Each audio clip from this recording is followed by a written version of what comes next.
Welcome to learning corner.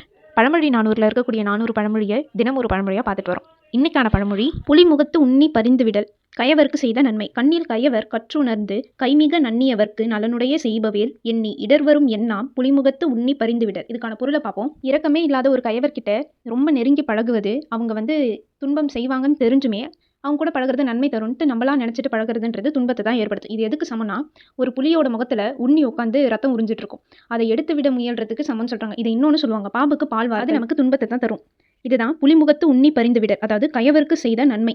முதல் என்பது பழமொழியை தாண்டி நேற்றைய பழமொழிகளை பார்ப்போம். பூண்ட பறையறையார் ஆயினார் அடைந்தவர் மீது ஐயம், பூசையை காப்பிடுதல் உண்மையின் தலை கயவர் மேல் வைத்து செயல், பூசை எளியில் வழி பெறாப்பால் பகையின்றி துணை வேண்டாம், புறத்தமைச்சின் நன்றகத்து புண் காலத்தால் பயன்பெறுக, புழு பெய்து புண் பொதியுமாறு கீழோரோடு வாழ்தல், புல்லத்தை புல்லம் புறம் புல்லுமாறு அறிவுடையார் தொடர்பு, புலைப்பொருள் தங்காவெளி தந்ததை தந்துவிடல், புலிமுன்னர் புல்வாய்க்கு போக்கில் அதுவே வலிமுன்னர் வைப்பாராம் இல், அரசனை பகையார் புலிமுகத்து உண்ணி பரிந்து விடல் கயவருக்கு செய்த நன்மை. இது வரைக்கும் 80 பழமொழியை நம்ம சேனலில் ஷார்ட்ஸாக போட்டிருக்கோம். அது மட்டும் நம்ம ரிவிஷன் பண்ணியிருக்கோம். அதை மறக்காம பார்த்துருங்க. இந்த மாதிரி நிறைய கண்டென்ட்க்கு லேர்னிங் கார்னரை சப்ஸ்கிரைப் பண்ணிடுங்க. இந்த வீடியோ பிடிச்சிருந்தா உங்கள் ஃப்ரெண்ட்ஸ்க்கு ஷேர் பண்ணுங்கள். தேங்க்யூ.